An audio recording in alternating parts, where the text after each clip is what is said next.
ਸਤਿ ਸ਼੍ਰੀ ਅਕਾਲ ਜੀ। ਤੁਸੀਂ ਪ੍ਰਾਈਮ ਮਿਨਿਸਟਰ ਟੈਲੀਵਿਜ਼ਨ ਦੇਖ ਰਹੇ ਹੋ। ਮੈਂ ਹਸਵਰਨ ਸਿੰਘ ਟੈਣਾ ਤੇ ਹਰ ਰੋਜ਼ ਦੀ ਤਰ੍ਹਾਂ ਹੀ ਦੋਸਤੋ ਪ੍ਰੋਗਰਾਮ ਖਬਰ ਦੀ ਖਬਰ ਲੈ ਕੇ ਹਾਜ਼ਰ ਹਾਂ।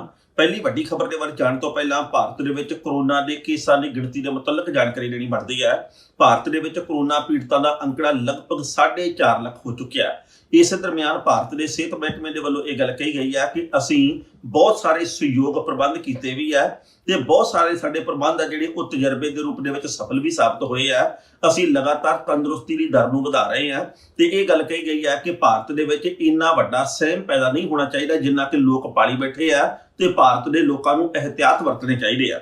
ਇਸੇ ਦਰਮਿਆਨ ਇੱਕ ਹੋਰ ਖਬਰ ਪ੍ਰਾਪਤ ਹੋਈ ਹੈ ਕਿ ਯੋਗ ਗੁਰੂ ਰਾਮਦੇਵ ਦੇ ਵੱਲੋਂ ਅੱਜ ਆਚਾਰੀਆ ਬਾਲਕ੍ਰਿਸ਼ਨ ਨੂੰ ਨਾਲ ਲੈ ਕੇ ਤੇ ਆਪਣੀ ਕਰੋਨਾ ਦੀ ਦਵਾਈ ਹੈ ਜਿਹੜੀ ਉਹ ਬਾਜ਼ਾਰ ਦੇ ਵਿੱਚ ਭੇਜਣ ਦਾ ਐਲਾਨ ਕੀਤਾ ਗਿਆ। ਉਹਨਾਂ ਨੇ ਇਹ ਗੱਲ ਕਹੀ ਹੈ ਕਿ ਭਾਰਤ ਦੀ ਇਹ ਪਹਿਲੀ ਕੰਪਨੀ ਹੈ ਜਿਹਨੇ ਦੁਨੀਆ ਦੇ ਵਿੱਚ ਸਭ ਤੋਂ ਪਹਿਲਾਂ ਕਰੋਨਾ ਦੀ ਦਵਾਈ ਹੈ ਜਿਹੜੀ ਉਹ ਸਾਹਮਣੇ ਲੈ ਕੇ ਆਂਦੀ ਹੈ। ਤੇ ਰਾਮਦੇਵ ਦਾ ਇਹ ਕਹਿਣਾ ਕਿ 3 ਪੜਾਵਾਂ ਦੇ ਵਿੱਚ ਅਸੀਂ ਇਹਦੇ ਟੈਸਟ ਕਰਕੇ ਦੇਖੇ ਆ, ਨਤੀਜੇ 100% ਦੀ ਸਾਹਮਣੇ ਆਏ ਆ। ਹੁਣ ਇਹ ਵਕਤ ਦੱਸੂਗਾ ਕਿ ਅੰਤਰਰਾਸ਼ਟਰੀ ਬਾਜ਼ਾਰ ਦੇ ਵਿੱਚ ਇਸ ਦਵਾਈ ਦਾ ਕੋਈ ਮੁੱਲ ਪੈਂਦਾ ਕਿ ਨਹੀਂ, ਜਾਂ ਭਾਰਤ ਦੀ ਸਰਕਾਰ ਦੇ ਵੱਲੋਂ ਤੇ ਸਿਹਤ ਮਹਿਕਮੇ ਦੇ ਵੱਲੋਂ ਇਸ ਦਵਾਈ ਨੂੰ ਬਾਜ਼ਾਰ ਦੇ ਵਿੱਚ ਭੇਜਣ ਦੇ ਲਈ ਕੀ ਪ੍ਰਬੰਧ ਕੀਤੇ ਜਾਂਦੇ ਆ, ਪ੍ਰਵਾਨਗੀ ਦੀ ਪੱਕੀ ਮੋਹਰ ਲੱਗਦੀ ਹੈ ਜਾਂ ਫਿਰ ਨਹੀਂ। ਪਰ ਇਸੇ ਦਰਮਿਆਨ ਭਾਰਤ ਤੇ ਚੀਨ ਦਰਮਿਆਨ ਜੋ ਤਣਾਤਣੀ ਪਿਛਲੇ ਕਈ ਹਫ਼ਤਿਆਂ ਤੋਂ ਚੱਲ ਰਹੀ ਸੀ, ਜਿਹੜੀ ਕਿ ਪਿਛਲੀ 15 ਜੂਨ ਤੋਂ ਲਗਾਤਾਰ ਸਾਹਮਣੇ ਆਈ, ਉਹਦੇ ਨਾਲ ਸੰਬੰਧਿਤ ਬਹੁਤ ਮਹੱਤਵਪੂਰਨ ਖਬਰ ਪ੍ਰਾਪਤ ਹੋਈ ਹੈ ਕਿ ਚੀਨ ਨੇ ਭਾਰਤ ਦੇ ਨਾਲ ਗੱਲਬਾਤ ਹੋਣ ਤੋਂ ਬਾਅਦ ਆਪਣੇ ਪੈਰ ਪਿਛਾਂਹ ਨੂੰ ਖਿੱਚ ਲਏ ਆ।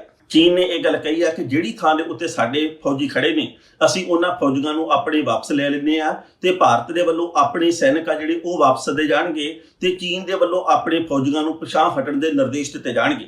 ਯਾਨੀ ਕਿ ਇਹ ਪਹਿਲਾ ਮੌਕਾ ਜਦੋਂ ਕਿ ਚੀਨ ਦੇ ਵੱਲੋਂ ਹਾਲਾਤ ਆਪੇ ਖਰਾਬ ਕਰਕੇ ਜਦੋਂ ਦੋ ਵੱਡੇ ਪੱਧਰ ਦੇ ਉੱਤੇ ਮੀਟਿੰਗਾਂ ਹੋਈਆਂ, ਲੰਘੇ ਦਿਨੀ 11 ਘੰਟੇ ਦੀ ਮੀਟਿੰਗ ਚੱਲੀ ਸੀ ਦੋਵਾਂ ਦੇਸ਼ਾਂ ਦੇ ਅਧਿਕਾਰੀਆਂ ਦੇ ਦਰਮਿਆਨ, ਉਹਦੇ ਵਿੱਚ ਸ਼ਾਂਤੀ ਦੀ ਗੱਲ ਚੱਲੀ ਸੀ। ਚੀਨ ਨੇ ਵੀ ਇਹ ਗੱਲ ਕਹੀ ਸੀ ਕਿ ਅਸੀਂ ਸ਼ਾਂਤੀ ਦੇ ਵਿੱਚ ਯਕੀਨ ਰੱਖਦੇ ਹਾਂ, ਭਾਰਤ ਨੇ ਵੀ ਇਹ ਗੱਲ ਕਹੀ ਸੀ ਕਿ ਅਸੀਂ ਸ਼ਾਂਤੀ ਦੇ ਵਿੱਚ ਯਕੀਨ ਰੱਖਦੇ ਹਾਂ।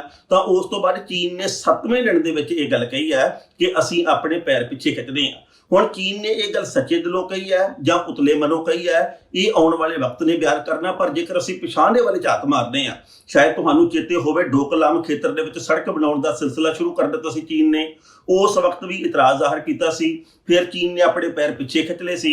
1 ਹਫ਼ਤੇ ਬਾਅਦ ਉਹਨਾਂ ਨੇ ਆਪਣਾ ਫਿਰ ਰੰਗ ਦਿਖਾਇਆ ਸੀ। ਹੁਣ ਤੱਕ ਜਦੋਂ ਵੀ ਭਾਰਤ ਦੇ ਨਾਲ ਚੀਨ ਦਾ ਇਸ ਮਸਲੇ ਦੇ ਉੱਤੇ ਤਣਾਤਣੀ ਵਾਲਾ ਮਾਹੌਲ ਪੈਦਾ ਹੋਇਆ, ਜਦੋਂ ਵੀ ਚੀਨ ਨੇ ਪਿਛਾਂਹ ਨੂੰ ਪੈਰ ਕੀਤੇ ਆ, ਉਹਨਾਂ ਨੇ ਧੋਖੇ ਦੇ ਨਾਲ ਕੁਝ ਕੁ ਹਫ਼ਤੇ ਦੇ ਲਈ ਪੈਰ ਪਿਛਾਂਹ ਨੂੰ ਖਿੱਚੇ ਆ। ਉਸ ਤੋਂ ਬਾਅਦ ਫਿਰ ਪਹਿਲਾਂ ਵਾਲੀ ਗੱਲ ਆ ਜਿਹੜੀ ਉਹ ਸਾਹਮਣੇ ਲੈ ਕੇ ਆਂਦੀ ਆ। ਐਤਕੀ ਜੋ ਚੀਨ ਦੇ ਵੱਲੋਂ ਪਿੱਛੇ ਹਟਣ ਦੀ ਗੱਲ ਕਹੀ ਗਈ ਆ, ਉਹ ਲੰਮੇ ਸਮੇਂ ਦੇ ਲਈ ਆ ਜਾਂ ਵਕਤੀ ਤੌਰ ਦੇ ਉੱਤੇ ਆ, ਇਹ ਵਕਤ ਨੇ ਬਿਆਨ ਕਰਨਾ। ਪਰ ਫਿਲਹਾਲ ਜੋ ਜੰਗ ਦੀ ਗੱਲ ਕਹਿ ਲਈਏ, ਜੋ ਤਣਾਤਣੀ ਵਾਲੀ ਗੱਲ ਕਹਿ ਲਈਏ, ਜੋ ਵਿਵਾਦਾਂ ਦੀ ਗੱਲ ਕਹਿ ਲਈਏ, ਜੋ ਕਿ ਇੱਕਦਮ ਬਹੁਤ ਵੱਡੇ ਪੱਧਰ ਦੇ ਉੱਤੇ ਪੈਦਾ ਹੋਈ ਸੀ ਕਿਉਂਕਿ ਸਾਡੇ 20 ਫੌਜੀ ਜਵਾਨ ਆ ਜਿਹੜੇ ਉਹ ਸ਼ਹਾਦਤ ਦਾ ਜਾਮ ਪੀ ਗਏ ਸੀ।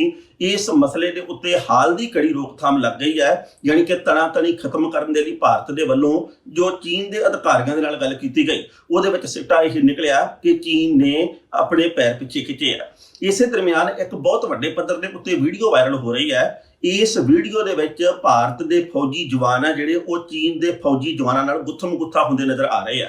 ਇਸ ਵੀਡੀਓ ਦੇ ਬਾਬਤ ਇਹ ਵੀ ਗੱਲ ਕਹੀ ਜਾ ਰਹੀ ਹੈ ਕਿ ਇਹ ਤਾਜ਼ਾ, ਕਿਉਂਕਿ ਜਿਹੜੇ ਭਾਰਤੀ ਫੌਜੀ ਜਵਾਨ ਆ ਉਹਨਾਂ ਨੇ ਮੂੰਹ ਦੇ ਉੱਤੇ ਮਾਸਕ ਪਹਿਨੇ ਹੋਏ ਆ। ਇਹ ਝੜਪ ਦੀ ਇੱਕ ਵੀਡੀਓ ਆ ਤੇ ਬਹੁਤ ਵੱਡੇ ਪੱਧਰ ਦੇ ਉੱਤੇ ਇਹ ਵਾਇਰਲ ਹੋ ਰਹੀ ਹੈ ਤੇ ਇਸ ਵੀਡੀਓ ਦੇ ਰਾਹੀਂ ਇਸ ਗੱਲ ਦਾ ਆਪਣੇ ਆਪ ਪਤਾ ਲੱਗ ਜਾਂਦਾ ਹੈ ਕਿ ਸਥਿਤੀ ਕੀ ਸੀ, ਹਾਲਾਤ ਕੀ ਸੀ ਤੇ ਸਾਡੇ ਫੌਜੀ ਜਵਾਨਾਂ ਨੇ ਕਿਸ ਤਰੀਕੇ ਨਾਲ ਮੁਕਾਬਲਾ ਕੀਤਾ।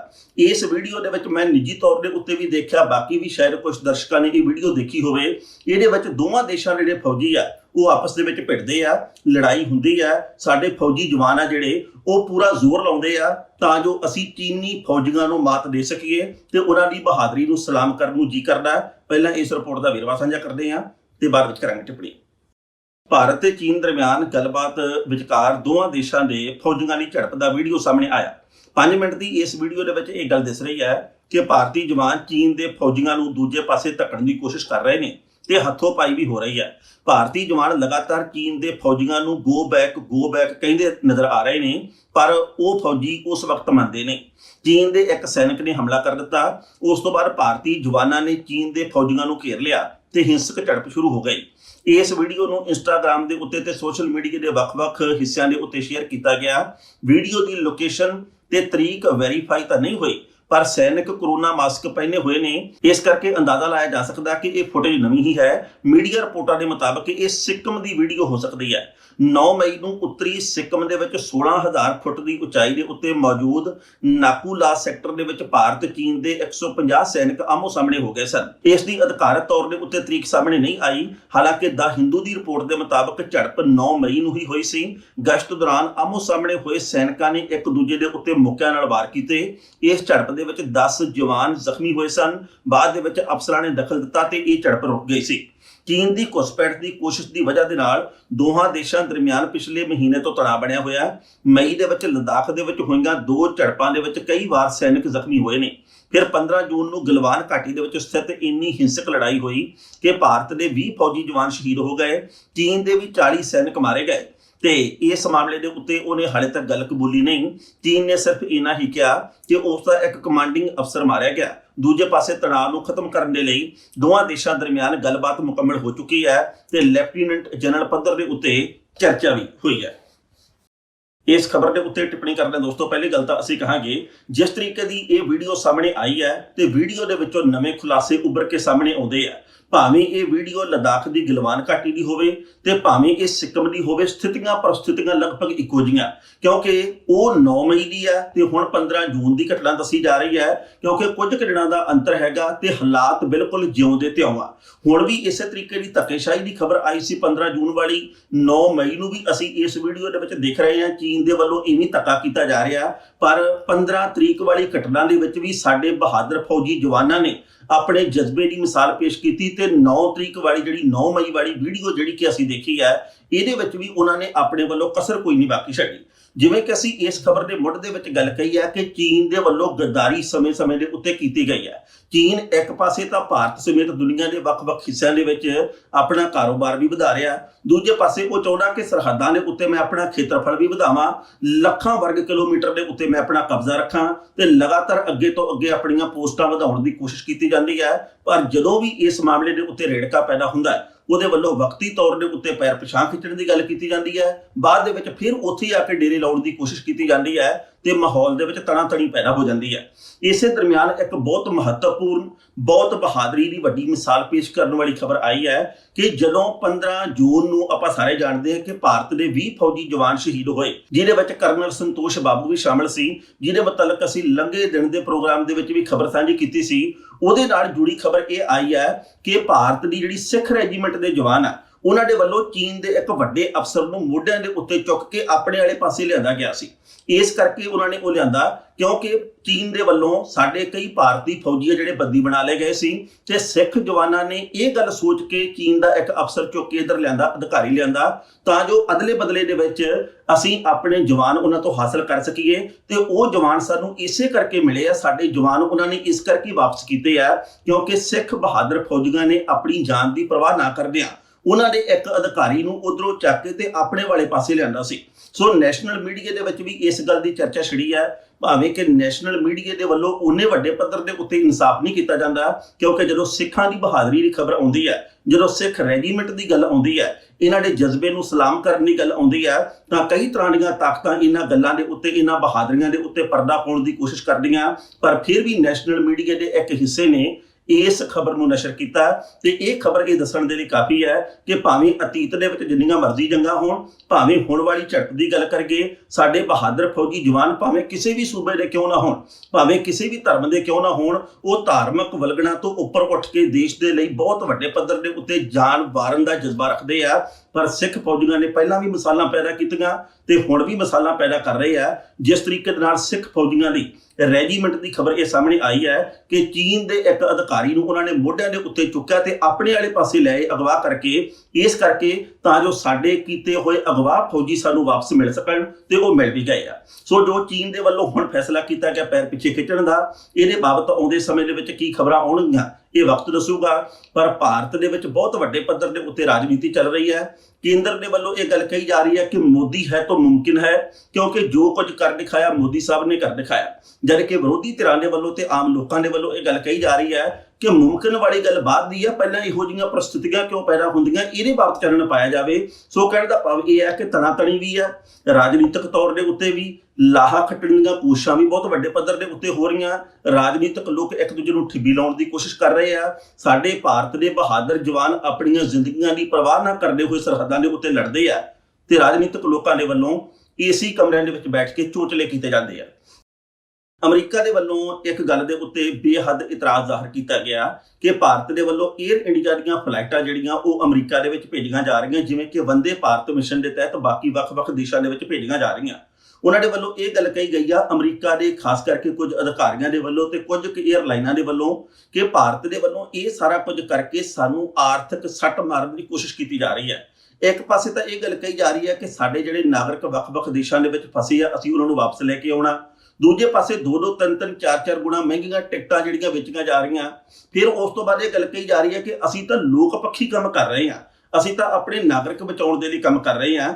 ਅਮਰੀਕਾ ਨੇ ਇਸ ਗੱਲ ਦੇ ਉੱਤੇ ਇਤਰਾਜ਼ ਜ਼ਾਹਰ ਕੀਤਾ ਕਿ ਸਾਡਾ ਤਾਂ ਤੁਸੀਂ ਕੋਈ ਜਹਾਜ਼ ਉਤਰ ਨਹੀਂ ਦੇਣਾ। ਇਹ ਗੱਲ ਕਹਿੰਦੇ ਹੋ ਜੀ ਕਿ ਭਾਰਤ ਦਾ 에ਅਰਪੋਰਟ ਆ ਜਿਹੜਾ ਅੰਤਰਰਾਸ਼ਟਰੀ ਉਡਾਣਾਂ ਵਾਸਤੇ ਬੰਦ ਹੈ ਤੇ ਆਪਣਾ ਤੁਸੀਂ ਜਹਾਜ਼ ਆ ਜਿਹੜਾ ਉਹ ਵਰਤਦੇ ਹੋ। ਤੁਸੀਂ ਕਹਿੰਦੇ ਹੋ ਕਿ ਅਸੀਂ ਆਪਣੇ ਜਹਾਜ਼ ਦੇ ਰਾਹੀਂ ਬੰਦੇ ਲੈ ਕੇ ਆਉਣ ਤੇ ਛੱਡ ਕੇ ਆਉਣ ਦਾ ਕੰਮ ਕਰਨਾ। ਇਦਾਂ ਦੀ ਗੱਲ ਵਾਜਬ ਨਹੀਂ। ਯਾਨੀ ਕਿ ਅਮਰੀਕਾ ਦੇ ਵੱਲੋਂ 2 ਟੁਕ ਸ਼ਬਦਾਂ ਦੇ ਵਿੱਚ ਸਾਰੀ ਗੱਲ ਕਹਿ ਦਿੱਤੀ ਗਈ ਹੈ। ਇਸ ਗੱਲ ਦੇ ਵਿੱਚ ਹੋਰ ਕਿਹੜੀਆਂ ਗੱਲਾਂ ਸ਼ਾਮਲ ਹੈ, ਪਹਿਲਾਂ ਇਸ ਰਿਪੋਰਟ ਦਾ ਵੇਰਵਾ ਤੇ ਬਾਅਦ ਵਿੱਚ ਕਰਾਂਗੇ ਟਿੱਪਣੀ। ਅਮਰੀਕਾ ਨੇ ਭਾਰਤ ਦੀਆਂ ਸਪੈਸ਼ਲ ਉਡਾਣਾਂ ਨੂੰ ਐਂਟਰੀ ਦੇਣ ਤੋਂ ਮਨਾ ਕਰ ਦਿੱਤਾ ਹੈ। 22 ਜੂਨ ਨੂੰ ਜਾਰੀ ਇਹ ਆਦੇਸ਼ 30 ਦਿਨ ਦੇ ਅੰਦਰ ਲਾਗੂ ਹੋ ਜਾਵੇਗਾ। ਬਲੂਮਬਰਗ ਮੀਡੀਆ ਦੀ ਰਿਪੋਰਟ ਦੇ ਮੁਤਾਬਕ ਅਮਰੀਕਾ ਨੇ ਦੋਸ਼ ਲਾਇਆ ਕਿ ਭਾਰਤ ਹਵਾਬਾਜ਼ੀ ਨਾਲ ਜੁੜੇ ਹੋਏ ਐਗਰੀਮੈਂਟ ਨੂੰ ਤੋੜ ਰਿਹਾ ਹੈ। ਕੋਰੋਨਾ ਦਰਮਿਆਨ ਭਾਰਤ ਨੇ ਇੰਟਰਨੈਸ਼ਨਲ ਉਡਾਣਾਂ ਸ਼ੁਰੂ ਨਹੀਂ ਕੀਤੀਆਂ, ਪਰ ਵੰਦੇ ਭਾਰਤ ਮਿਸ਼ਨ ਦੇ ਨਾਂ ਦੇ ਉੱਤੇ ਵਿਦੇਸ਼ਾਂ ਦੇ ਵਿੱਚ ਫਸੇ ਭਾਰਤੀਆਂ ਨੂੰ ਲਿਆਉਣ ਦੇ ਲਈ 에ਅਰ ਇੰਡੀਆ ਦੀਆਂ ਉਡਾਣਾਂ ਲਾ ਰੱਖੀਆਂ ਨੇ। ਇਸ ਦਰਮਿਆਨ ਅਮਰੀਕਾ ਦੇ ਹਵਾਬਾਜ਼ੀ ਵਿਭਾਗ ਨੇ ਕਿਹਾ ਕਿ ਅਮਰੀਕਾ, ਫਰਾਂਸ, ਜਰਮਨੀ ਤੇ ਕੁਝ ਹੋਰ ਦੇਸ਼ਾਂ ਨੇ ਅਪੀਲ ਕੀਤੀ ਹੈ ਕਿ ਉਹਨਾਂ ਦੀਆਂ 에ਅਰਲਾਈਨਾਂ ਨੂੰ ਵੀ ਉਡਾਣਾਂ ਦੀ ਪਰਮਿਸ਼ਨ ਦਿੱਤੀ ਜਾਵੇ। ਉਹਨਾਂ ਦੇ ਪ੍ਰਸਤਾਵਾਂ ਦੇ ਉੱਤੇ ਵਿਚਾਰ ਕੀਤਾ ਜਾ ਰਿਹਾ। ਅਮਰੀਕਾ ਨਾਲ 15 ਜੂਨ ਨੂੰ ਪਹਿਲੇ ਦੌਰ ਦੀ ਚਰਚਾ ਵੀ ਹੋ ਚੁੱਕੀ ਹੈ। ਅਮਰੀਕਾ ਦੇ ਟਰਾਂਸਪੋਰਟ ਡਿਪਾਰਟਮੈਂਟ ਦਾ ਕਹਿਣਾ ਹੈ ਕਿ ਭਾਰਤ ਸਰਕਾਰ ਨੇ ਦੂਜੇ ਦੇਸ਼ਾਂ ਤੋਂ ਆਪਣੇ ਲੋਕਾਂ ਨੂੰ ਲਿਆਉਣ ਦੇ ਲਈ 에ਅਰ ਇੰਡੀਆ ਦੇ ਜਹਾਜ਼ ਲਾਏ ਹੋਏ ਨੇ, ਪਰ 에ਅਰ ਇੰਡੀਆ ਟਿਕਟਾਂ ਵੀ ਵੇਚ ਰਹੀ ਹੈ। ਦੂਜੇ ਪਾਸੇ ਅਮਰੀਕੀ 에ਅਰਲਾਈਨ ਦੇ ਲਈ ਭਾਰਤ ਦੇ ਵਿੱਚ ਰੋਕ ਲੱਗੀ ਹੋਈ ਹੈ। ਇਸ ਨਾਲ ਅਮਰੀਕੀ 에ਅਰਲਾਈਨ ਨੂੰ ਮੁਕਾਬਲੇ ਦੇ ਵਿੱਚ ਨੁਕਸਾਨ ਹੋ ਰਿਹਾ ਹੈ। ਅਮਰੀਕਾ ਦਾ ਦੋਸ਼ ਹੈ ਕਿ 에ਅਰ ਇੰਡੀਆ ਕੋਰੋਨਾ ਵਾਇਰਸ ਤੋਂ ਪਹਿਲਾਂ ਦੀ ਤੁਲਨਾ ਦੇ ਵਿੱਚ 50% ਵੱਧ ਜਹਾਜ਼ਾਂ ਦੀ ਸ਼ਡਿਊਲ ਦਾ ਪ੍ਰਚਾਰ ਕਰ ਰਿਹਾ। ਇੰਜ ਲੱਗ ਰਿਹਾ ਕਿ 에ਅਰਲਾਈਨ ਆਪਣੇ ਦੇਸ਼ ਦੇ ਲੋਕਾਂ ਦੀ ਵਾਪਸੀ ਦੇ ਨਾਂ ਦੇ ਉੱਤੇ ਧੋਖਾ ਕਰ ਰਹੀ ਹੈ। ਅਮਰੀਕਾ ਦੇ ਡਿਪਾਰਟਮੈਂਟ ਆਫ ਟਰਾਂਸਪੋਰਟ ਦਾ ਕਹਿਣਾ ਹੈ ਕਿ ਭਾਰਤੀ 에ਅਰਲਾਈਨਜ਼ ਨੂੰ ਅਮਰੀਕਾ ਵਿੱਚ ਆਪਰੇਸ਼ਨ ਤੋਂ ਪਹਿਲਾਂ ਸਾਨੂੰ ਦੱਸਣਾ ਚਾਹੀਦਾ ਹੈ ਤਾਂ ਜੋ ਉਹਦੇ ਉੱਤੇ ਨਜ਼ਰ ਰੱਖੀ ਜਾ ਸਕੇ। ਹੁਣ ਰੋਕ ਹਟਾਉਣ ਦੇ ਉੱਤੇ ਉਦੋਂ ਵਿਚਾਰ ਕਰਾਂਗੇ ਜਦੋਂ ਭਾਰਤ ਦੇ ਵਿੱਚ ਅਮਰੀਕੀ 에ਅਰਲਾਈਨ ਨੂੰ ਆਪਰੇਸ਼ਨ ਦੇ ਵਿੱਚ ਛੂਟ ਮਿਲੇਗੀ। ਅਮਰੀਕਾ ਨੇ ਕੁਝ ਹਫ਼ਤੇ ਪਹਿਲਾਂ ਚੀਨ ਦੀਆਂ 에ਅਰਲਾਈਨਾਂ ਦੇ ਉੱਤੇ ਵੀ ਰੋਕ ਲਾਈ ਸੀ। ਬਾਅਦ ਦੇ ਵਿੱਚ 15 ਜੂਨ ਨੂੰ ਦੋਹਾਂ ਦੇਸ਼ਾਂ ਦਰਮਿਆਨ ਐਗਰੀਮੈਂਟ ਹੋਇਆ ਤੇ ਦੋਨਾਂ ਪਾਸਿਆਂ ਤੋਂ ਹਫ਼ਤੇ ਦੇ ਵਿੱਚ 4 ਫਲਾਈਟਸ ਦੀ ਇਜਾਜ਼ਤ ਦਿੱਤੀ ਗਈ। ਇਸ ਖਬਰ ਦੇ ਉੱਤੇ ਟਿੱਪਣੀ ਕਰਦੇ ਦੋਸਤੋ, ਪਹਿਲੀ ਗੱਲ ਤਾਂ ਅਸੀਂ ਕਹਾਂਗੇ ਜਿਸ ਤਰੀਕੇ ਦੇ ਨਾਲ ਅਮਰੀਕਾ ਦੇ ਵੱਲੋਂ ਨੁਕਤੇ ਚੁੱਕੇ ਗਏ ਆ ਤੇ ਇਹ ਗੱਲ ਕਹੀ ਗਈ ਆ ਕਿ ਭਾਰਤ ਦੇ ਵੱਲੋਂ ਇੱਕ ਪਾਸੇ ਤਾਂ ਇਹ ਗੱਲ ਕਹੀ ਗਈ ਆ ਕਿ ਅਸੀਂ ਅੰਤਰਰਾਸ਼ਟਰੀ ਉਡਾਣਾਂ ਵਾਸਤੇ ਆਪਣਾ ਦਿੱਲੀ ਵਾਲਾ ਅੱਡਾ ਬੰਦ ਕੀਤਾ, ਪਰ ਆਪਣੀਆਂ ਉਚੇਚੀਆਂ ਫਲਾਈਟਾਂ ਜਿਹੜੀਆਂ ਵੱਖ-ਵੱਖ ਦੇਸ਼ਾਂ ਦੇ ਵਿੱਚ ਭੇਜੀਆਂ ਜਾ ਰਹੀਆਂ ਸਿਰਫ ਨਾਗਰਿਕ ਵਾਪਸ ਲਿਆਉਣ ਦੇ ਨਾਂ ਦੇ ਉੱਤੇ ਤੇ ਬਹੁਤ ਵੱਡੇ ਪੱਧਰ ਦੇ ਉੱਤੇ ਲੁੱਟ ਵੀ ਕੀਤੀ ਜਾ ਰਹੀ ਹੈ ਟਿਕਟਾਂ ਵੇਚਣ ਦੇ ਨਾਂ ਦੇ ਉੱਤੇ। ਤੇ ਇਹੀ ਗੱਲ ਅਸੀਂ ਵੀ ਪਿਛਲੇ ਦਿਨੀ ਕਹੀ ਸੀ, ਕਿਉਂਕਿ ਵੰਦੇ ਭਾਰਤ ਮਿਸ਼ਨ ਹੁਣ ਸਵਾਲਾਂ ਦੇ ਘੇਰੇ ਦੇ ਵਿੱਚ ਆ ਚੁੱਕਿਆ। ਪਹਿਲੀ ਗੱਲ ਤਾਂ ਇਹ ਹੈ ਕਿ ਦੁਨੀਆ ਦੇ ਕਿਸੇ ਵੀ ਹੋਰ ਦੇਸ਼ ਦੀ ਸਰਕਾਰ ਦੇ ਵੱਲੋਂ ਜਿਹੜੇ ਕਿ ਭਾਰਤ ਦੇ ਵਿੱਚ ਨਾਗਰਿਕ ਫਸੇ ਹੋਏ ਸੀ, ਜਦੋਂ ਉਹਨਾਂ ਨੂੰ ਵਾਪਸ ਲਿਆਂਦਾ ਗਿਆ ਜਾਂ ਲਿਆਉਣ ਦੀ ਹਾਲੇ ਵੀ ਕੋਸ਼ਿਸ਼ ਕੀਤੀ ਜਾ ਰਹੀ ਹੈ, ਉਹਨਾਂ ਨੇ ਕਿਸੇ ਮਿਸ਼ਨ ਦਾ ਕੋਈ ਨਾਂ ਨਹੀਂ ਰੱਖਿਆ। ਉਹਨਾਂ ਨੇ ਟਿਕਟ ਮਹਿੰਗੀ ਜਾਂ ਸਸਤੀ ਜਿੰਨੀ ਵੀ ਲਾਈ, ਉਸ ਤੋਂ ਬਾਅਦ ਬੰਦਾ ਟਿਕਟ ਖਰੀਦਦਾ ਤੇ ਜਦੋਂ ਵਿਸ਼ੇਸ਼ ਫਲਾਈਟ ਜਾਂਦੀ ਹੈ ਤੇ ਉਹਦੇ ਵਿੱਚ ਆਪਣੇ ਦੇਸ਼ ਦੇ ਵਿੱਚ ਪਹੁੰਚ ਜਾਂਦਾ ਜਿੱਥੇ ਦਾ ਕਿ ਉਹ ਨਾਗਰਿਕ ਹੈ। ਪਰ ਭਾਰਤ ਦੇ ਵਿੱਚ ਵੰਦੇ ਭਾਰਤ ਮਿਸ਼ਨ ਨੂੰ ਵੀ ਬਹੁਤ ਪ੍ਰਚਾਰਿਆ ਗਿਆ, ਪਰ ਇਹ ਮੁਫਤ ਦੇ ਵਿੱਚ ਸਭ ਕੁਝ ਨਹੀਂ ਆ। 3-3 ਸਾਢੇ 3 ਮਹੀਨੇ ਤੁਸੀਂ ਕਿਸੇ ਦੇਸ਼ ਦੇ ਵਿੱਚ ਫਸੇ ਰਹਿੰਦੇ ਆ। ਗਏ ਤੁਸੀਂ 15 ਦਿਨ ਦੇ ਲਈ ਕਿਸੇ ਦੇਸ਼ ਦੇ ਵਿੱਚ ਜਾਂ 20 ਦਿਨ ਦੇ ਲਈ ਜਾਂ 25 ਦਿਨ ਦੇ ਲਈ ਜਾਂ ਮਹੀਨੇ ਦੇ ਲਈ, ਫਸ ਜਾਂਦੇ ਆ ਤਾਲਾਬੰਦੀ ਦੇ ਕਰਕੇ 3-3 4-4 ਮਹੀਨੇ ਦੇ ਲਈ। ਫਿਰ ਤੁਸੀਂ 3 ਗੁਣਾ ਜਾਂ 4 ਗੁਣਾ ਮਹਿੰਗੀ ਟਿਕਟ ਖਰੀਦਦੇ ਹੋ। ਉਸ ਤੋਂ ਬਾਅਦ ਤੁਸੀਂ ਜਹਾਜ਼ ਦੇ ਵਿੱਚ ਬੈਠਦੇ ਹੋ ਜਿਹਦੇ ਵਿੱਚ ਵਾਰ-ਵਾਰ ਇਹ ਅਨਾਉਂਸਮੈਂਟ ਹੁੰਦੀ ਹੈ, ਹੋਕਾ ਦਿੱਤਾ ਜਾਂਦਾ ਹੈ ਕਿ ਸਮਾਜਿਕ ਦੂਰੀ ਦਾ ਪਾਲਣ ਕरें, ਪਰ ਜਹਾਜ਼ ਦੇ ਵਿੱਚ ਜਿੰਨੀਆਂ ਸੀਟਾਂ ਉਹ ਸਾਰੀਆਂ ਦੀਆਂ ਸਾਰੀਆਂ ਭਰੀਆਂ ਹੁੰਦੀਆਂ। 에ਅਰ ਇੰਡੀਆ ਦੇ ਜਹਾਜ਼ ਦੀਆਂ ਜਿਹੜਾ ਕਿ ਅਸੀਂ ਆਪਦੇ ਅੱਖੀਂ ਦੇਖਿਆ, ਉਹਦੇ ਵਿੱਚ ਇੱਕ ਵੀ ਸੀਟ ਖਾਲੀ ਨਹੀਂ ਹੁੰਦੀ। ਯਾਨੀ ਕਿ ਜੇਕਰ ਤੁਸੀਂ ਨਾਲ ਦੀ ਸਵਾਰੀ ਦੇ ਨਾਲ ਜੁੜ ਕੇ ਬੈਠੇ ਹੋ ਤੇ ਫਿਰ ਤੁਸੀਂ ਸਮਾਜਿਕ ਦੂਰੀ ਦਾ ਪਾਲਣ ਕਿਵੇਂ ਕਰ ਸਕਦੇ ਹੋ। ਉਸ ਤੋਂ ਬਾਅਦ ਵੰਦੇ ਭਾਰਤ ਮਿਸ਼ਨ ਦੇ ਤਹਿਤ ਜਦੋਂ ਤੁਸੀਂ ਭਾਰਤ ਦੇ ਵਿੱਚ ਉਤਰ ਗਏ ਤਾਂ ਫਿਰ ਤੁਹਾਨੂੰ ਹੋਟਲਾਂ ਦੇ ਨਾਂ ਦੇ ਉੱਤੇ ਲੁੱਟਿਆ ਜਾਂਦਾ। ਇਹ ਗੱਲ ਕਹੀ ਜਾਂਦੀ ਹੈ ਕਿ ਤੁਸੀਂ ਇੱਕ ਦਿਨ ਦਾ ਹੋਟਲ ਲੈਣਾ 2000 ਰੁਪਏ ਵਾਲਾ, 5000 ਵਾਲਾ, 4000 ਵਾਲਾ, ਫਿਰ ਬੰਦਾ 7 ਦਿਨ ਉਹਨਾਂ ਹੋਟਲਾਂ ਦੇ ਵਿੱਚ ਰਹੂਗਾ। ਜੇਕਰ ਰਿਪੋਰਟ ਤੁਹਾਡੀ ਨੈਗੇਟਿਵ ਆਈ ਕਰੋਨਾ ਦੀ, ਫਿਰ ਤੁਸੀਂ ਬਾਕੀ 7 ਦਿਨ ਆਪਣੇ ਘਰ ਦੇ ਵਿੱਚ ਰਹਿ ਸਕਦੇ ਹੋ। ਇਹ ਵੰਦੇ ਭਾਰਤ ਮਿਸ਼ਨ ਦੀ ਇੱਕ ਨਿਸ਼ਾਨੀ ਹੈ। ਇਹ ਵੰਦੇ ਭਾਰਤ ਮਿਸ਼ਨ ਦਾ ਇੱਕ ਸੱਚ ਹੈ ਜਿਹੜਾ ਕਿ ਹੁਣ ਤੱਕ ਲੁਕਿਆ ਰਿਹਾ। ਸੋ ਅਮਰੀਕਾ ਦੇ ਵੱਲੋਂ ਕੀਤੇ ਗਏ ਸਵਾਲ ਆਪਣੀ ਥਾਂ ਦੇ ਉੱਤੇ ਹੋ ਸਕਦਾ ਵਾਜਬ ਹੋਣ। ਭਾਰਤ ਦੀ ਸਰਕਾਰ ਨੂੰ ਇਹ ਚਾਹੀਦਾ ਸੀ ਕਿ ਜੇਕਰ ਅਸੀਂ ਮਾਣਯੋਗ ਅਦਾਲਤ ਦੇ ਕਹੇ ਮੁਤਾਬਕ ਵਿਚਕਾਰਲੀ ਸੀਟ ਖਾਲੀ ਹੀ ਨਹੀਂ ਰੱਖਣੀ ਤਾਂ ਫਿਰ 3 ਗੁਣਾ 4 ਗੁਣਾ ਮਹਿੰਗੀ ਟਿਕਟ ਲੈਣ ਵਾਸਤੇ ਲੋਕਾਂ ਨੂੰ ਕਿਉਂ ਮਜਬੂਰ ਕੀਤਾ ਗਿਆ। ਜੇਕਰ ਤੁਸੀਂ ਉਹਨਾਂ ਨੂੰ ਲੈ ਕੇ ਆਏ ਹੋ ਤਾਂ ਫਿਰ ਤੁਸੀਂ ਉਹਨਾਂ ਨੂੰ ਚੰਗੀ ਥਾਂ ਦੇ ਉੱਤੇ ਇਕਾਂਤਵਾਸ ਦੇ ਵਿੱਚ ਆਪਣੇ ਖਰਚੇ ਦੇ ਉੱਤੇ ਰੱਖੋ। ਬੰਦੇ ਦੇ ਸਾਰਾ ਖਰਚਾ ਖੁਦ ਕਰਨਾ, ਰੋਟੀ ਪਾਣੀ ਖੁਦ ਦੀ, ਖੱਜਲ ਖੁਆਰੀ ਆਪਣੀ, ਤੇ ਉਹਦਾ ਨਾਂ ਰੱਖਣਾ ਵੰਦੇ ਭਾਰਤ ਮਿਸ਼ਨ, ਇਸ ਗੱਲ ਦੇ ਉੱਤੇ ਇੰਨੇ ਵੱਡੇ ਪੱਧਰ ਦੇ ਉੱਤੇ ਚਰਚਾ ਛਿੜਨੀ ਕੁਦਰਤੀ ਵੀ ਸੀ। ਝੀਲਾਂ ਦੇ ਸ਼ਹਿਰ ਬਠਿੰਡੇ ਦੀ ਖੂਬਸੂਰਤੀ ਨੂੰ ਹੁਣ ਦਾਗ ਲੱਗਣ ਜਾ ਰਿਹਾ। ਕਾਰਨ ਇਹ ਹੈ ਕਿ 2017 ਦੀਆਂ ਵਿਧਾਨ ਸਭਾ ਚੋਣਾਂ ਦੇ ਮੌਕੇ ਮਨਪ੍ਰੀਤ ਸਿੰਘ ਬਾਦਲ ਹੋਰਾਂ ਨੇ ਕਿਹਾ ਸੀ ਕਿ ਅਸੀਂ ਇਸ ਥਰਮਲ ਪਲਾਂਟ ਨੂੰ ਮੁੜ ਚਾਲੂ ਕਰਾਂਗੇ, ਪਰ ਜਦੋਂ ਵੋਟਾਂ ਨਿਕਲ ਗਈਆਂ, ਸਾਰਾ ਕੰਮਕਾਜ ਹੋ ਗਿਆ, ਸਰਕਾਰ ਬਣ ਗਈ ਤਾਂ 3.5 ਸਾਲ ਬਾਅਦ ਲੰਘੇ ਕੱਲ ਕੈਬਨਿਟ ਦੇ ਵੱਲੋਂ ਮੋਹਰ ਲਾ ਦਿੱਤੀ ਗਈ ਹੈ। ਯਾਨੀ ਕਿ ਹੁਣ ਇਹ ਥਰਮਲ ਪਲਾਂਟ ਦੀ ਜਿਹੜੀ ਜ਼ਮੀਨ ਹੈ ਉਹ ਵਿਕਣ ਦੇ ਉੱਤੇ ਲਾ ਦਿੱਤੀ ਜਾਣੀ ਹੈ। ਪੁੱਡਾ ਦੇ ਵੱਲੋਂ ਇਸ ਜ਼ਮੀਨ ਦਾ ਮੁੜ ਵਿਕਾਸ ਦਾ ਕੰਮ ਸ਼ੁਰੂ ਕੀਤਾ ਜਾਣਾ ਤੇ ਕਹਿੰਦੇ ਆ ਵੀ ਇੱਥੇ ਕਲੋਨੀਆਂ ਕੱਟੀਆਂ ਜਾਣੀਆਂ ਤੇ ਝੀਲਾਂ ਪੂਰ ਦਿੱਤੀਆਂ ਜਾਣੀਆਂ, ਜਿਹੜੀਆਂ ਝੀਲਾਂ ਦਾ ਜ਼ਿਕਰ ਪੰਜਾਬੀ ਗਾਣਿਆਂ ਦੇ ਵਿੱਚ ਵੀ ਹੁੰਦਾ, ਜਿਹੜੇ ਥਰਮਲ ਪਲਾਂਟ ਦੇ ਕਰਕੇ ਬਠਿੰਡੇ ਦੀ ਇੱਕ ਵੱਖਰੀ ਅਲੋਕਾਰੀ ਪਛਾਣ ਹੁੰਦੀ ਸੀ। ਇਸ ਪਛਾਣ ਦਾ ਜ਼ਾਮਨ ਜਿਹੜਾ ਇਹ ਥਰਮਲ ਪਲਾਂਟ ਹੁਣ ਖਤਮ ਕਰ ਦਿੱਤਾ ਜਾਣਾ। ਹੁਣ ਇਹਦੀਆਂ ਚਿਮਨੀਆਂ ਤੋਂ ਕਦੇ ਧੂੰਆਂ ਨਹੀਂ ਨਿਕਲਣਾ, ਇੱਥੇ ਹੁਣ ਕਦੇ ਬਿਜਲੀ ਦੀ ਪੈਦਾ ਹੋਣੀ, ਇੱਥੇ ਸਭ ਕੁਝ ਹੁਣ ਪੱਧਰਾ ਕਰ ਦਿੱਤਾ ਜਾਣਾ। ਪਰ ਵੱਖ-ਵੱਖ ਜਥੇਬੰਦੀਆਂ ਦੇ ਵੱਲੋਂ ਤੇ ਵਿਰੋਧੀ ਧਿਰਾਂ ਜਿਹੜੀਆਂ ਪੰਜਾਬ ਸਰਕਾਰ ਦੀਆਂ, ਉਹਨਾਂ ਦੇ ਵੱਲੋਂ ਇਸ ਮਾਮਲੇ ਦੇ ਉੱਤੇ ਮੁੱਦਾ ਚੁੱਕਿਆ ਗਿਆ। ਮਨਪ੍ਰੀਤ ਬਾਦਲ ਨੂੰ ਘੇਰਿਆ ਜਾ ਰਿਹਾ ਕਿ ਤੁਹਾਡੀ ਕਹਿਣੀ ਤੇ ਕਰਨੀ ਦੇ ਵਿੱਚ ਸਮਾਨਤਾ ਕਿਹੜੀ ਗੱਲੋਂ ਨਹੀਂ। ਹੁਣ ਮਨਪ੍ਰੀਤ ਬਾਦਲ ਨੇ ਇਸ ਉੱਬਲਦੇ ਹੋਏ ਮਸਲੇ ਦੇ ਉੱਤੇ ਠੰਡਾ ਪਾਣੀ ਪਾਉਣ ਦੀ ਕੋਸ਼ਿਸ਼ ਕੀਤੀ ਹੈ, ਪਰ ਜੋ ਕੋਸ਼ਿਸ਼ ਕੀਤੀ ਹੈ ਇਹਦੇ ਨਾਲ ਕੋਈ ਠਾਰੀ ਆਉਂਦੀ ਹੈ ਕਿ ਨਹੀਂ, ਇਹ ਤਾਂ ਵਕਤ ਨੇ ਬਿਆਨ ਕਰਨਾ। ਪਰ ਪਹਿਲਾਂ ਜਿਹੜੀ ਖਬਰ ਬਿਆਨ ਕਰਦੀ ਹੈ ਜਾਣਕਾਰੀ, ਉਹਦਾ ਵੇਰਵਾ ਸਾਂਝਾ ਕਰਦੇ ਹਾਂ ਤੇ ਬਾਅਦ ਵਿੱਚ ਕਰਾਂਗੇ ਟਿੱਪਣੀ। ਗੁਰੂ ਨਾਨਕ ਦੇਵ ਥਰਮਲ ਪਲਾਂਟ ਬਠਿੰਡਾ ਨੂੰ ਬੰਦ ਕਰਨ ਦਾ ਮਾਮਲਾ ਗਰਮਾ ਗਿਆ। ਆਮ ਆਦਮੀ ਪਾਰਟੀ ਤੇ ਅਕਾਲੀ ਦਲ ਦੇ ਵੱਲੋਂ ਵਿੱਢੇ ਸੰਘਰਸ਼ ਦਾ ਸੇਕ ਕਾਂਗਰਸ ਮਹਿਸੂਸ ਕਰਨ ਲੱਗੀ ਹੈ। ਇਸ ਬਾਰੇ ਪੰਜਾਬ ਸਰਕਾਰ ਦਾ ਪੱਖ ਸਪਸ਼ਟ ਕਰਨ ਦੇ ਲਈ ਵਿੱਤ ਮੰਤਰੀ ਮਨਪ੍ਰੀਤ ਸਿੰਘ ਬਾਦਲ ਮੀਡੀਆ ਦੇ ਸਾਹਮਣੇ ਆਏ। ਉਹਨਾਂ ਨੇ ਆਪਣੀ ਰਿਹਾਇਸ਼ ਤੇ ਪ੍ਰੈਸ ਕਾਨਫਰੰਸ ਕਰਕੇ ਸ਼ੁਰੂ ਹੋਏ ਵਿਵਾਦ ਦੇ ਉੱਤੇ ਸਫਾਈ ਪੇਸ਼ ਕੀਤੀ। ਮਨਪ੍ਰੀਤ ਬਾਦਲ ਨੇ ਕਿਹਾ ਕਿ ਸੂਬੇ ਦੇ ਵਿੱਚ ਭਰਮ ਪੈਦਾ ਕੀਤਾ ਜਾ ਰਿਹਾ ਕਿ ਥਰਮਲ ਪਲਾਂਟ ਵੇਚ ਦਿੱਤਾ ਗਿਆ, ਜਦਕਿ ਅਜਿਹਾ ਨਹੀਂ ਹੈ। ਉਹਨਾਂ ਨੇ ਕਿਹਾ ਕਿ ਗੁਰੂ ਨਾਨਕ ਦੇਵ ਥਰਮਲ ਪਲਾਂਟ ਬਠਿੰਡਾ ਬੰਦ ਕਰਨ ਦੇ 3 ਪਹਿਲੂ ਨੇ। ਪਹਿਲਾ ਕਿ ਪਲਾਂਟ 38 ਤੋਂ 43 ਸਾਲ ਦੀ ਉਮਰ ਪੂਰੀ ਕਰ ਚੁੱਕਿਆ। ਦੂਜਾ, ਪ੍ਰਸ਼ਾਸਨਿਕ ਤੇ ਵਾਤਾਵਰਣ ਦਾ ਪਹਿਲੂ ਵੀ ਇੱਕ ਕਾਰਨ ਹੈ। ਬਠਿੰਡੇ ਨੂੰ ਇੰਡਸਟਰੀ ਹੱਬ ਬਣਾਇਆ ਜਾਵੇਗਾ।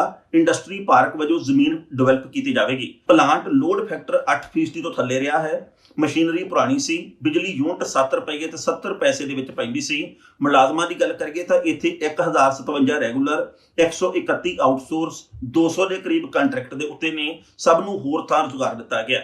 ਸਾਲਾਨਾ 110 ਕਰੋੜ ਰੁਪਏ ਪਲਾਂਟ ਦੀ ਦੇਖਰੇਖ ਨੂੰ ਲੱਗਦੇ ਨੇ। 164 ਏਕੜ ਝੀਲ ਉਵੇਂ ਹੀ ਕਾਇਮ ਰਹੇਗੀ, ਸਗੋਂ ਪਾਣੀ ਦੀ ਵਰਤੋਂ ਪੀਣ ਲਈ ਕੀਤੀ ਜਾਵੇਗੀ। ਇਹ ਝੀਲ ਵਾਟਰ ਸਪਲਾਈ ਦਾ ਹਿੱਸਾ ਬਣੇਗੀ। ਕਲੋਨੀ 280 ਏਕੜ ਜ਼ਮੀਨ ਦੇ ਵਿੱਚ ਸਿਵਲ ਲਾਈਨ ਤੇ ਪੁਲਿਸ ਲਾਈਨ ਦੇ ਅਧਿਕਾਰੀ ਤੇ ਮੁਲਾਜ਼ਮ ਥਰਮਲ ਕਲੋਨੀ ਦੇ ਵਿੱਚ ਸ਼ਿਫਟ ਹੋਣਗੇ। 65 ਏਕੜ ਜ਼ਮੀਨ ਸਿਟੀ ਸੈਂਟਰ ਵਾਸਤੇ ਵਰਤੀ ਜਾਵੇਗੀ। 1320 ਏਕੜ ਜ਼ਮੀਨ ਬਾਕੀ ਬਚੀ ਹੋਈ ਜ਼ਮੀਨ ਦੇ ਉੱਤੇ ਇੰਡਸਟਰੀਅਲ ਹੱਬ ਬਣਾਈ ਜਾਵੇਗੀ, ਜਿਸ ਨਾਲ ਬਠਿੰਡੇ ਦੇ ਲੋਕਾਂ ਨੂੰ ਰੁਜ਼ਗਾਰ ਮਿਲੇਗਾ। ਦੱਸਣਾ ਬਣਦਾ ਹੈ ਕਿ ਪੰਜਾਬ ਮੰਤਰੀ ਮੰਡਲ ਨੇ ਬਠਿੰਡੇ ਦੇ ਗੁਰੂ ਨਾਨਕ ਦੇਵ ਥਰਮਲ ਪਲਾਂਟ ਦੀ 1764 ਏਕੜ ਜ਼ਮੀਨ ਨੂੰ ਵਿਕਸਿਤ ਕਰਕੇ ਵੇਚਣ ਦੇ ਸਰਕਾਰੀ ਫੈਸਲੇ ਦੇ ਉੱਤੇ ਮੋਹਰ ਲਾ ਦਿੱਤੀ ਹੈ। ਕੈਬਨਿਟ ਦੇ ਇਸ ਫੈਸਲੇ ਦੇ ਕਰਕੇ 50 ਸਾਲ ਪੁਰਾਣਾ ਬਿਜਲੀ ਪ੍ਰੋਜੈਕਟ ਹੁਣ ਪੰਜਾਬ ਦੇ ਸਨਅਤੀ ਨਕਸ਼ੇ ਤੋਂ ਸਦਾ ਲਈ ਮਿਟ ਜਾਵੇਗਾ। ਇਸ ਖਬਰ ਦੇ ਉੱਤੇ ਟਿੱਪਣੀ ਕਰਨ ਲਈ ਦੋਸਤੋ ਪਹਿਲੀ ਗੱਲ ਤਾਂ ਅਸੀਂ ਕਹਾਂਗੇ, ਜਿਸ ਤਰੀਕੇ ਦੇ ਨਾਲ ਮਨਪ੍ਰੀਤ ਸਿੰਘ ਬਾਦਲ ਹੋਰਾਂ ਨੇ ਸਫਾਈ ਦਿੱਤੀ ਹੈ ਕਿ ਝੀਲਾਂ ਉਵੇਂ ਬਰਕਰਾਰ ਰਹਿਣਗੀਆਂ, ਇੱਥੇ ਅਸੀਂ ਇੱਕ ਸਿਟੀ ਸੈਂਟਰ ਬਣਾਉਣਾ, ਅਸੀਂ ਇੱਥੇ ਇੱਕ ਇੰਡਸਟਰੀਅਲ ਹੱਬ ਪੈਦਾ ਕਰਨੀ ਹੈ, ਉਹਨਾਂ ਦੀਆਂ ਜਿਹੜੀਆਂ ਗੱਲਾਂ ਨੇ ਉਹਦੇ ਤੋਂ ਲੋਕਾਂ ਦਾ ਸੰਤੁਸ਼ਟ ਹੋਣਾ ਸੌਖਾ ਨਹੀਂ। ਕਾਰਨ ਇਹ ਹੈ ਕਿ ਇਸੇ ਮਨਪ੍ਰੀਤ ਸਿੰਘ ਬਾਦਲ ਹੋਰਾਂ ਨੇ, ਜਿਹੜੇ ਕਿ ਵਰਤਮਾਨ ਵਿੱਤ ਮੰਤਰੀ ਸਾਹਿਬ ਨੇ, ਉਹਨਾਂ ਨੇ ਚੋਣਾਂ ਦੇ ਮੌਕੇ ਇਸ ਗੱਲ ਦਾ ਵਾਅਦਾ ਕੀਤਾ ਸੀ ਕਿ ਕਾਂਗਰਸ ਨੂੰ ਜਿਤਾਓ, ਮੈਨੂੰ ਬਠਿੰਡੇ ਦੇ ਵਿੱਚ ਇੱਥੇ ਲੈ ਕੇ ਆਓ, ਮੈਨੂੰ ਵਿਧਾਇਕ ਬਣਾਓ ਤੇ ਅਸੀਂ ਇਸ ਥਰਮਲ ਪਲਾਂਟ ਨੂੰ ਚਾਲੂ ਕਰਾਂਗੇ। ਹੁਣ ਉਹਨਾਂ ਦੇ ਵੱਲੋਂ ਨਵੀਆਂ ਸਫਾਈਆਂ ਪੈਦਾ ਕੀਤੀਆਂ ਜਾ ਰਹੀਆਂ ਕਿ ਬਿਜਲੀ ਦੀ ਯੂਨਿਟ ਮਹਿੰਗੀ ਪੈਂਦੀ ਸੀ, ਰੱਖ ਰਖਾਅ ਦੇ ਉੱਤੇ ਇੰਨਾ ਪੈਸਾ ਲੱਗਦਾ ਸੀ, ਆਹ ਮਜਬੂਰੀਆਂ ਬਣ ਗਈਆਂ ਸੀ, ਆਹ ਕਾਰਨ ਬਣ ਗਏ ਸੀ, ਜਿਹਦੇ ਕਰਕੇ ਇਹਨੂੰ ਇੱਕ ਹਿੱਸੇ ਨੂੰ ਵੇਚਣ ਦੀ ਤਿਆਰੀ ਕੀਤੀ ਗਈ, ਡਿਵੈਲਪ ਕਰਨ ਦੀ ਤਿਆਰੀ ਕੀਤੀ ਗਈ। ਹੁਣ ਵੱਖ-ਵੱਖ ਰਾਜਨੀਤਿਕ ਧਿਰਾਂ ਨੇ ਸੱਤਾਧਾਰੀ ਧਿਰ ਨੂੰ ਘੇਰਾ ਪਾਉਣਾ ਸ਼ੁਰੂ ਕੀਤਾ ਤੇ ਇਹ ਘੇਰਾ ਛੇਤੀ ਕਿਤੇ ਹਟਣਾ ਨਹੀਂ, ਕਿਉਂਕਿ ਹੁਣ 1.5 ਸਾਲ ਪੰਜਾਬ ਦੀਆਂ ਵਿਧਾਨ ਸਭਾ ਚੋਣਾਂ ਦੇ ਵਿੱਚ ਬਾਕੀ ਹੈ। ਉਹਨਾਂ ਚੋਣਾਂ ਦੇ ਮੱਦੇਨਜ਼ਰ ਹੁਣ ਵੱਡੇ ਪੱਧਰ ਦੇ ਉੱਤੇ ਕੋਈ ਨਾ ਕੋਈ ਕਾਰਗੁਜ਼ਾਰੀ ਹਰ ਰਾਜਨੀਤਿਕ ਪਾਰਟੀ ਨੂੰ ਪੇਸ਼ ਕਰਨੀ ਪੈਣੀ ਆ। ਗੱਲ ਇਹ ਨਹੀਂ, ਇਹ ਗੱਲ ਸੱਚੀ ਵੀ ਹੈ ਕਿ ਵਾਤਾਵਰਣ ਦੇ ਲਿਹਾਜ਼ ਦੇ ਨਾਲ ਬਠਿੰਡੇ ਦੀਆਂ ਜਿਹੜੀਆਂ ਚਿਮਨੀਆਂ ਉਹਨਾਂ ਦੇ ਵਿਚਲਾ ਧੂੰਆਂ ਜਿਹੜਾ ਉਹ ਲੋਕਾਂ ਨੂੰ ਕਈ ਤਰ੍ਹਾਂ ਦੇ ਰੋਗਾਂ ਦੇ ਨਾਲ ਜੋੜ ਰਿਹਾ ਸੀ। ਪਰ ਇਹ ਵੀ ਗੱਲ ਸੱਚੀ ਹੈ ਕਿ ਇਹਦੀ ਮੁਰੰਮਤ ਦੇ ਉੱਤੇ ਵੀ ਕਰੋੜਾਂ ਰੁਪਈਆ ਖਰਚ ਕੀਤਾ ਗਿਆ ਸੀ। ਉਸ ਤੋਂ ਬਾਅਦ ਹਾਲਾਤ ਥੋੜੇ ਜਿਹੇ ਪੱਧਰੇ ਹੋ ਗਏ ਸੀ, ਪਰ ਜਦੋਂ ਪੱਧਰੇ ਹੋ ਗਏ ਇੰਨਾ ਖਰਚਾ ਵੀ ਕੀਤਾ, ਕੇਂਦਰ ਦੇ ਵੱਲੋਂ ਥਰਮਲ ਦੇ ਜੁੜੇ ਅਧਿਕਾਰੀਆਂ ਨੂੰ ਸ਼ਾਬਾਸ਼ ਵੀ ਦਿੱਤੀ ਗਈ ਸੀ। ਇਸ ਦੇ ਬਾਵਜੂਦ ਆਪਣੇ ਨਿੱਜੀ ਹਿੱਤਾਂ ਦੀ ਖਾਤਰ ਜਾਂ ਸਰਕਾਰ ਦੇ ਵੱਲੋਂ ਆਪਣੇ ਖਜ਼ਾਨੇ ਦੀ ਗਰਜ ਪੂਰੀ ਕਰਨ ਦੀ ਖਾਤਰ ਜਿਹੜਾ ਫੈਸਲਾ ਕੀਤਾ ਗਿਆ, ਇਹਦਾ ਵਿਰੋਧ ਹੋ ਰਿਹਾ। ਬਠਿੰਡੇ ਦੇ ਥਰਮਲ ਦੇ ਨਾਲ ਜੁੜੇ ਹੋਏ ਜਿਹੜੇ ਮੁਲਾਜ਼ਮ ਨੇ, ਕਰਮਚਾਰੀ ਨੇ, ਉਹ ਵੱਖਰਾ ਵਿਰੋਧ ਕਰ ਰਹੇ ਆ। ਆਮ ਆਦਮੀ ਪਾਰਟੀ ਦੇ ਵੱਲੋਂ ਤੇ ਅਕਾਲੀ ਦਲ ਦੇ ਵੱਲੋਂ ਵੱਖਰਾ ਵਿਰੋਧ ਕੀਤਾ ਜਾ ਰਿਹਾ। ਆਉਂਦੇ ਸਮੇਂ ਦੇ ਵਿੱਚ ਇਹ ਵਿਰੋਧ ਕਿਹੋ ਜਿਹਾ ਰੰਗ ਲੈ ਕੇ ਆਉਂਦਾ, ਇਹ ਵਕਤ ਨੇ ਸਾਰੀ ਕਹਾਣੀ ਬਿਆਨ ਕਰਨੀ ਹੈ। ਖਬਰਾਂ ਦੇ ਉੱਤੇ ਵਿਚਾਰ ਚਰਚਾ ਦੋਸਤੋ ਹੋਰ ਵੀ ਕੀਤੀ ਜਾ ਸਕਦੀ ਸੀ, ਪਰ ਜੋ ਵਕਤ ਦੀ ਘਾਟ ਹੈ ਰੁਕਣ ਦਾ ਇਸ਼ਾਰਾ ਕਰ ਰਹੀ ਹੈ। ਕੱਲ ਨੂੰ ਇਸੇ ਵੇਲੇ ਖਬਰ ਦੀ ਖਬਰ ਲੈ ਕੇ ਫਿਰ ਹਾਜ਼ਰ ਹੋਵਾਂਗੇ। ਉਦੋਂ ਤੱਕ ਲਈ ਆਗਿਆ ਦਿਓ। ਬਹੁਤ ਬਹੁਤ ਮਿਹਰਬਾਨੀ।